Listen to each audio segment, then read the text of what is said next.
Hello everyone, we continue our operating system. In last lecture we continue our memory management unit. In that we see the contiguous real memory management, non-contiguous real memory management and non-contiguous memory management. In that we see the partition, fixed partition, variable partition. Then we see the single contiguous memory management, paging, segmentation, and last we see the virtual memory. Okay, these are all the topics we completed. In our last topic is security. Access and security means our networking part. In these security types, in our syllabus only introduction will be given. For that only introduction part will be specified. Don't go in detail. Whenever we go in degree section, this all the parts will be in detail. Okay. Only terms is given, you have to remember that term. And from this security topic, any one question will be asked. Okay. From the name security, all of you know. To secure how to secure and access the security to our computer system. Okay. The security means it is a concern with the ability of the operating system to enforce control over the storage and transportation of data in between the objects that the operating system supports. Okay, मतलब जब भी हम multi user operating system in our multi user operating system the concept of security and protection are very important.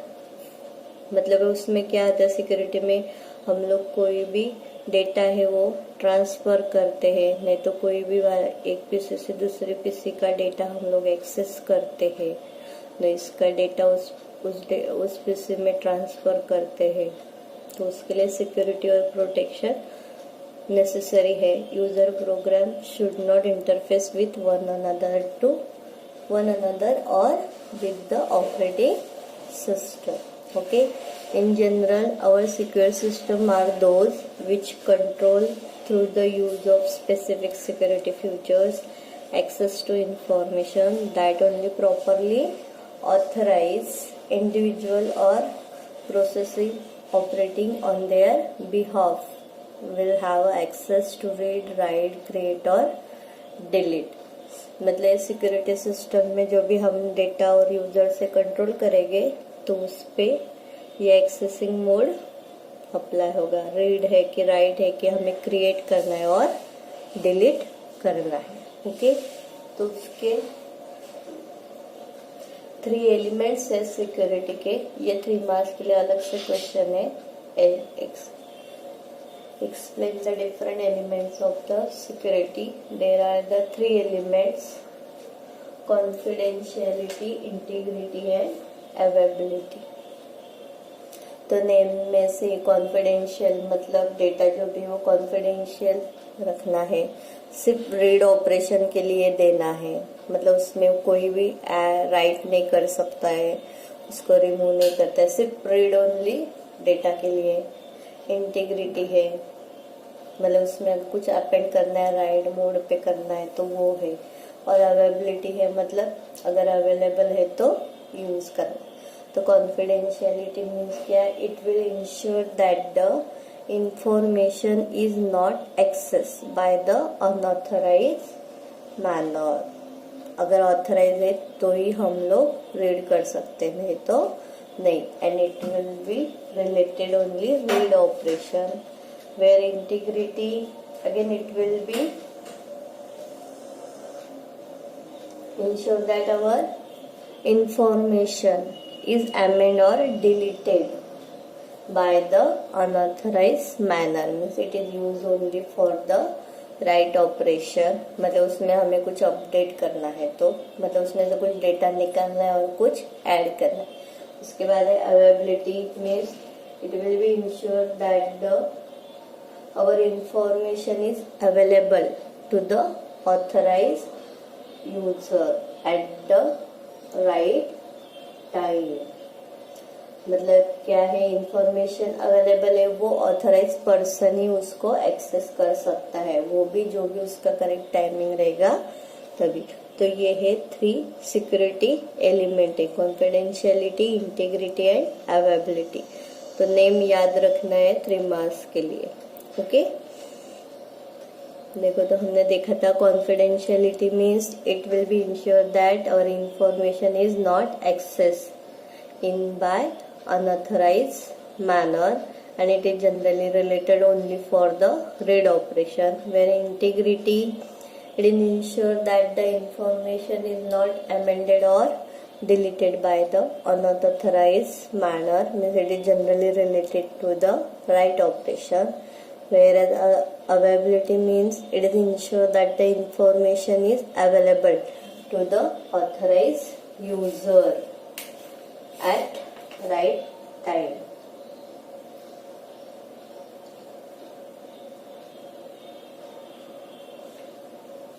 Okay, then next we have a 4 marks question. Explain the way in which system can be attacked. तो मतलब कौन से veg है कि उसके वजह से हमारा सिस्टम जो है वो अटैक होता है. तो देयर आर टाइप्स है, authentication, browsing, trapdoors, electric data capture, उसके बाद invalid parameter, line trapping, waste recovery, rough software.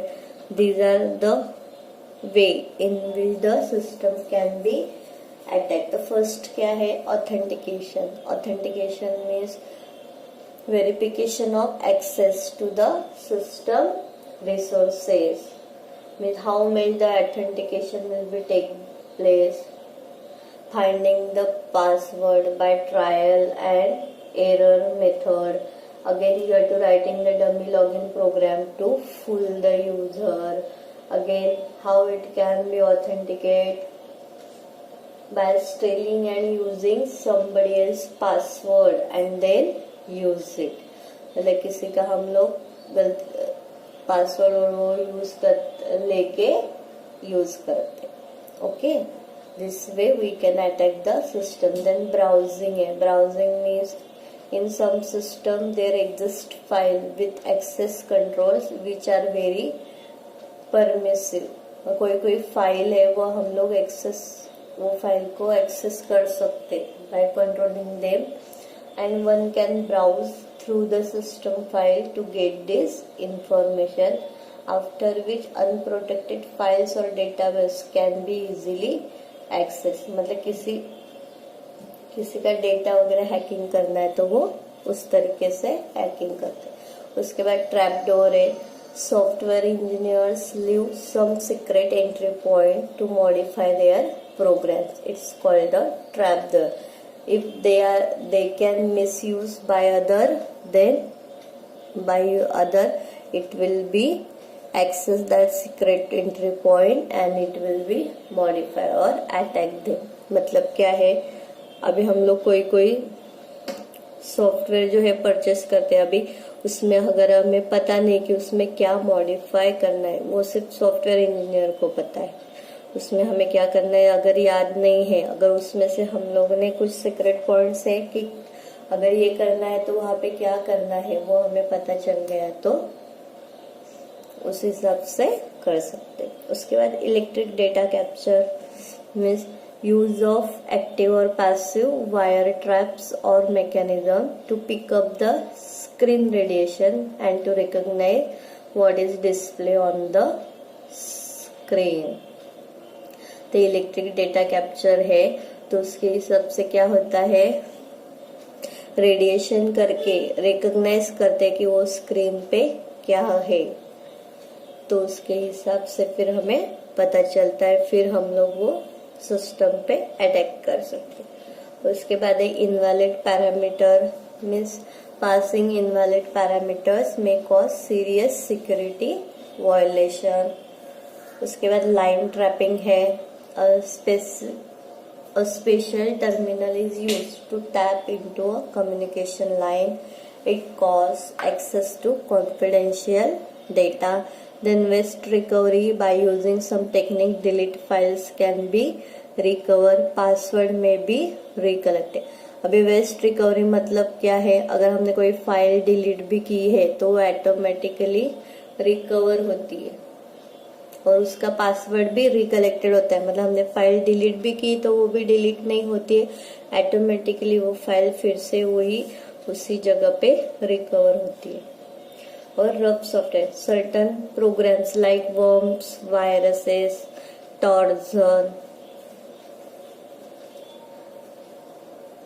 then we क्या है malicious code. This all will be attack on our system. Okay, in our syllabus only virus and worms will be given. Another question, what is computer worms, and explain the mode of the operation of computer worms. The computer worms क्या है? It is a complete program by itself. It is written in such a way that it spread to other computer over a network. Means it will consume it network resources to a very large extent. Okay, तो computer worms क्या है? It is a complete program and it can be act independently. It does not cause direct harm to our computer, only it will be spread. It cannot harm to our computer system. It just go on spreading onto a network and consume the network resources to the large extent. Then we see the mode of the operation. Our computer worms does not harm our program or data, only just spread by consuming the large resources such as transmission capacity or disk storage. Whenever the computer worms usually operate on our network, each node on network maintains the mailing list which contains the name and address of the reachable machine on our network. These worms get access to this mailing list, and using this mailing list it will send a copy of itself to all those addresses. मतलब वो खुद का mailing list का address जो है वो send करता है. मतलब ये मेलिंग लिस्ट में से क्या फाइंड आउट करता है कि एड्रेस फाइंड आउट करता है, उसका नेम और एड्रेस, क्या नेम है और एड्रेस है. जैसे ही उसको मिल जाता है वो क्या करता है, खुद का जो भी वर्म्स का कोडिंग का जो भी कॉपी है वो खुद क्रिएट करके सब नेम और मेलिंग लिस्ट में जितने भी मेंबर्स है उनको सेंड करता है. उसके बाद if the worms is intelligent, after reaching a node it check whether a copy itself already exist there और नोट. मतलब उसमें क्या कहता है, ये वर्म फिर से खुद से जो जितने नोड्स दिए वहां पे जाके देखता है. यहाँ पे मेलिंग लिस्ट में जितने भी एड्रेसेस है वहां पे वो कॉपी सेंड करता है, बराबर है. उसके बाद वो क्या करता है, हर एक नोड पे वो जाके चेक करता है कि कॉपी खुद ने जो भी कॉपी बनाई है वो एग्जिस्ट है कि नहीं. अगर एग्जिस्ट है तो वो does not create one more copy. अगर एग्जिस्ट है तो वो कॉपी फिर से क्रिएट नहीं करेगा. अगर एग्जिस्ट नहीं है तो वो कॉपी इटसेल्फ क्रिएट करके वो नोड को सेंड करेगा. Okay, and if the worm is dumb it just copy itself to all node. This is a mode of operation of our computer worms and it's the reverse of computer virus. आप सबको ये पता है computer virus.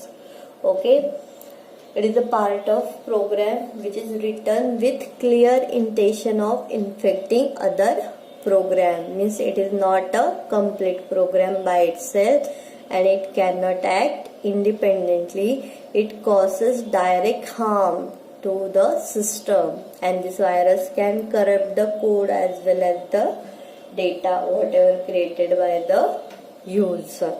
Okay, then this computer virus have a classification of the virus types of virus by their classification.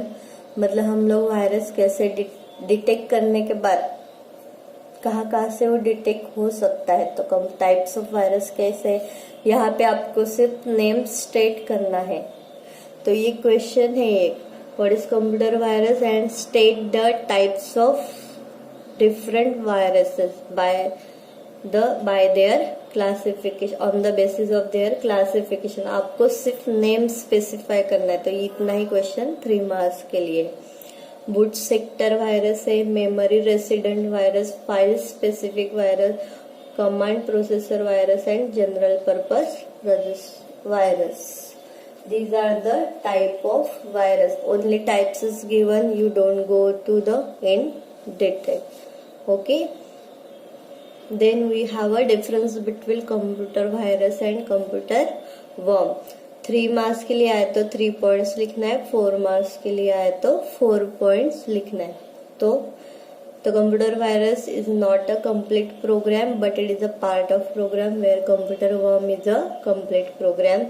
Where computer virus cannot act independently, computer worm can act independently.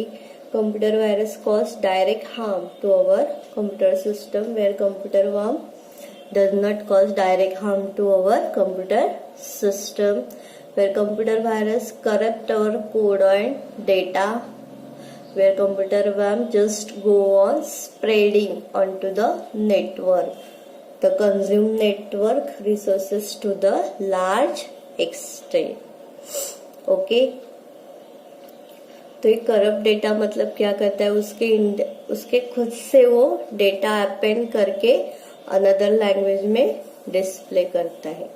तो वही file हम लोग open करते हैं तो उसके multiple files open होते हैं. कभी कभी फाइल ही ओपन नहीं होती है, तो जो अंदर का डेटा है वो ऑटोमेटिकली खुद से वो रिप्लेस कर देता है, नहीं तो कुछ फाइल खुद से वो डिलीट भी कर देता है. तो वो है computer virus. Okay, then we have another 4 marks question.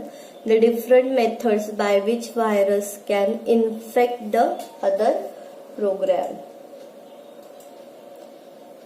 Sorry, here infect.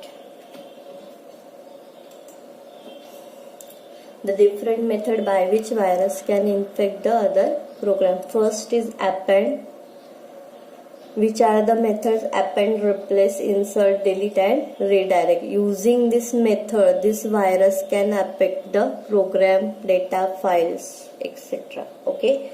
For the append, in the append method, the viral code appends itself to the unaffected program.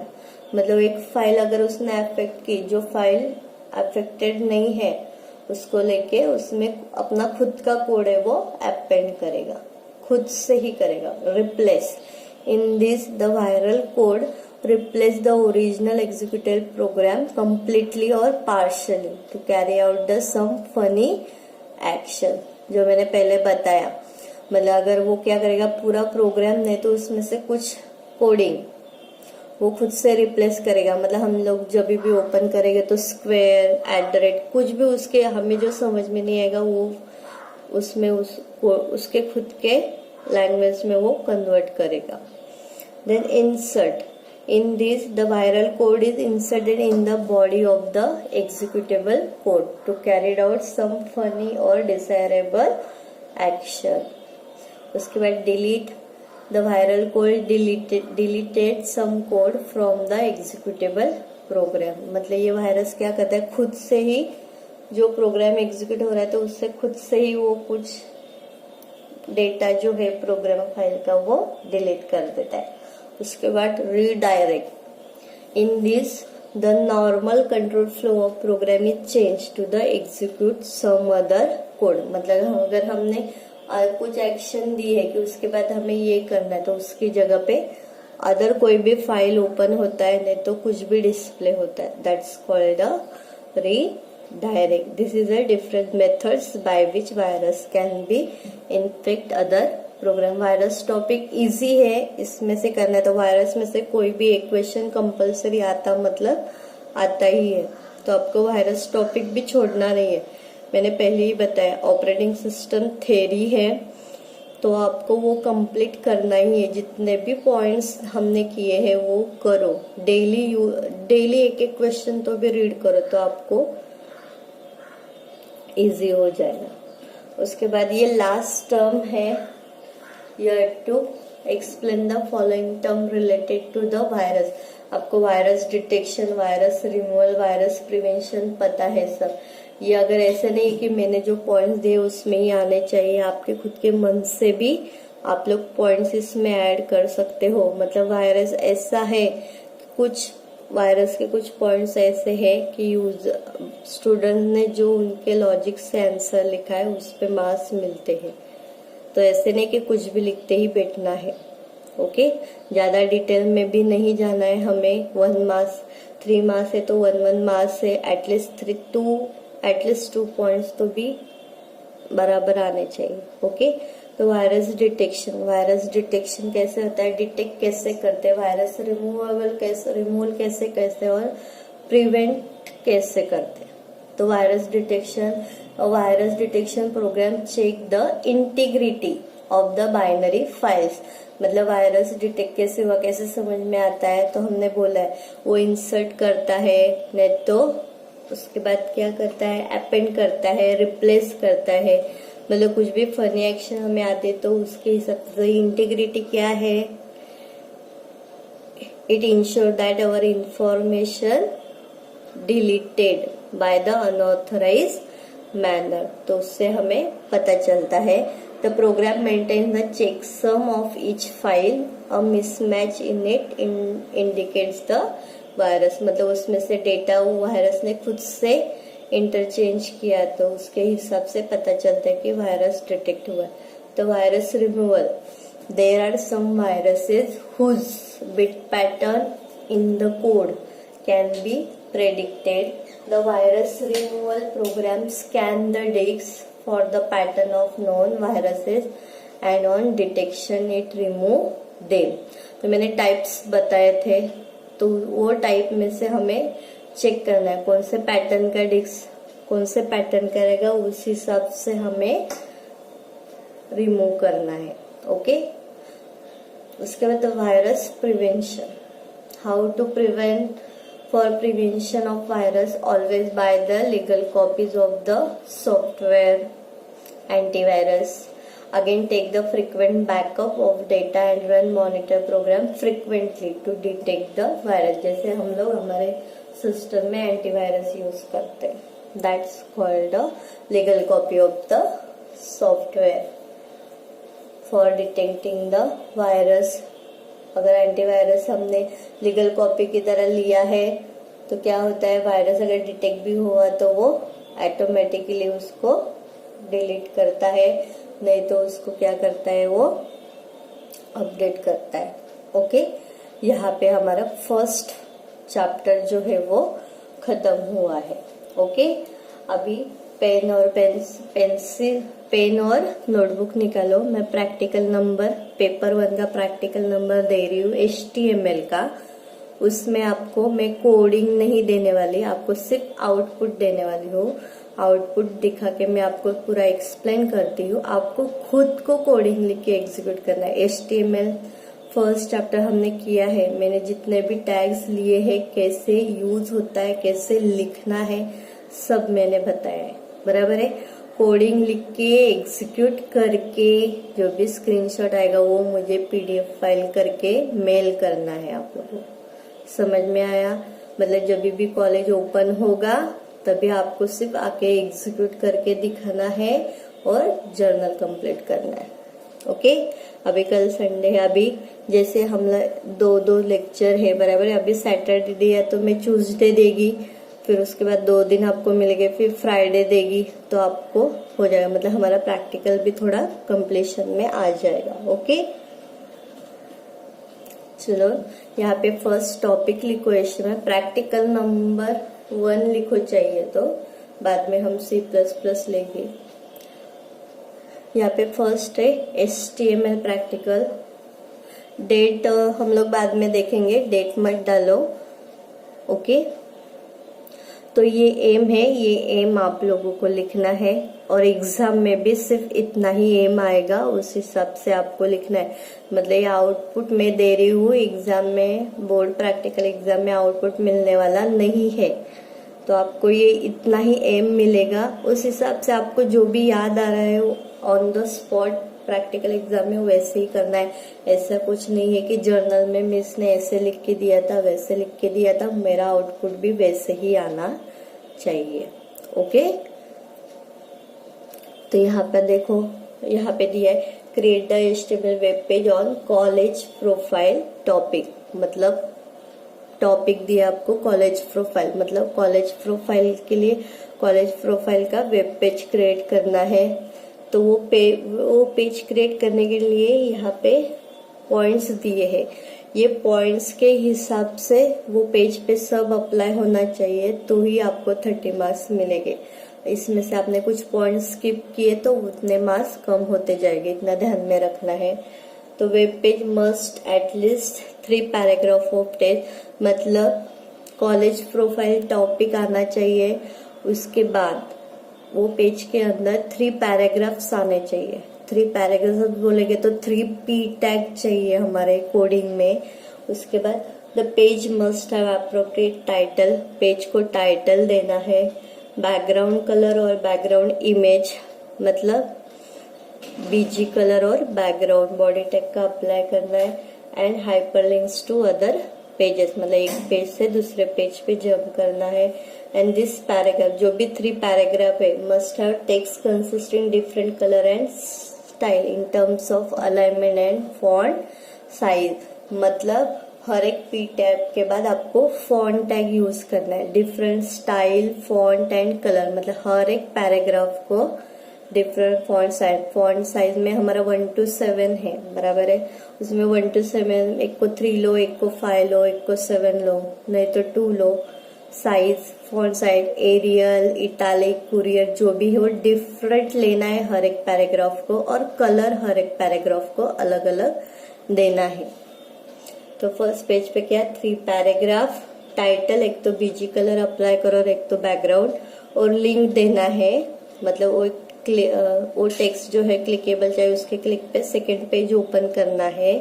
उसके बाद हर एक पैराग्राफ को फॉन्ट टैग अप्लाई करना है, उसमें colour, style and size apply करना है, okay. ये है फर्स्ट पेज। मैंने ये आउटपुट दिया है, तो उसको नेम मैंने दिया है पेज 1। तो टाइटल क्या आएगा, पेज 1। यहाँ पे कॉलेज प्रोफाइल है, आप H1 to H7 है, बराबर है। हेडिंग टैग H1 अप्लाई करो, अलाइन सेंटर दो, ओके। उसके बाद ये मैंने 1 पॉइंट इंट्रोडक्शन ऑफ कॉलेज, 1, 2 और 3, ये 3 पॉइंट्स दिए, मतलब ये फर्स्ट पैराग्राफ है। कोर्सेज ऑफर सेकेंड पैराग्राफ है, और अनएडेड कोर्स ये थर्ड पैराग्राफ है, बराबर है। तो 1, 2 और 3, ये 3P टैग है। P टैग के अंदर आपको फॉन्ट टैग यूज करना है। तो ये इंट्रोडक्शन ऑफ कॉलेज, उसको अंडरलाइन किए, इसको आप फॉन्ट टैग में साइज 1 to 7 में कुछ भी दो, कलर अप्लाई करो, उसके बाद स्टाइल अप्लाई करता है। तो यहाँ पे मैंने जैसे डिस्प्ले किया है वैसे डिस्प्ले करो। इसमें BR टैग, कोर्सेज ऑफर है, यहाँ पे मैंने ऑर्डर लिस्ट अप्लाई किया है। उस ऑर्डर लिस्ट में ये अबाउट फीस जो है ये अनऑर्डर लिस्ट है, ये अबाउट फीस है वो हाइपरलिंक है, मतलब इसके क्लिक पे पेज 2 ओपन करना है हमें, ओके। थर्ड अनएडेड कोर्स है, ये सर्कल है, CS 11 and 12, इलेक्ट्रॉनिक्स 11 and 12, ये सर्कल है, इतना ध्यान में रखना है, ओके। ये हुआ फर्स्ट पेज, और इसको BG कलर अप्लाई करना है। उसके बाद ये सेकंड फीस स्ट्रक्चर है, यहाँ पे फीस कम लिखा है, आपको ज्यादा लिखनी है तो आप लिख सकते हो।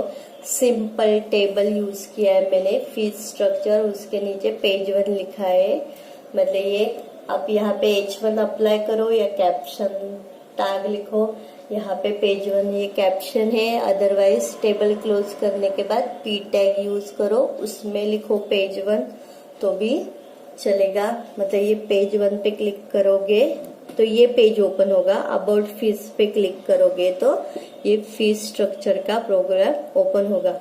ये सिंपल टेबल है और यहाँ पे पीछे बैकग्राउंड यूज करना है। मतलब ये फर्स्ट पेज पे हमने बीजी कलर अप्लाई किया तो यहाँ पे बैकग्राउंड में क्या करना है, इमेज का पाथ देना है।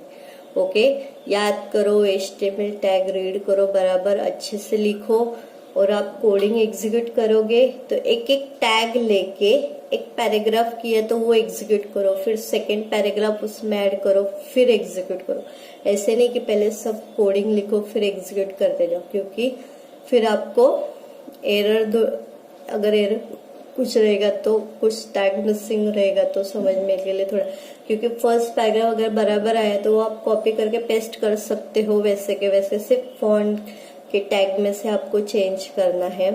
उसके बाद अंदर का कोर्सेज ऑफर्ड और ऑयल टैग वो ऐड करना पड़ेगा।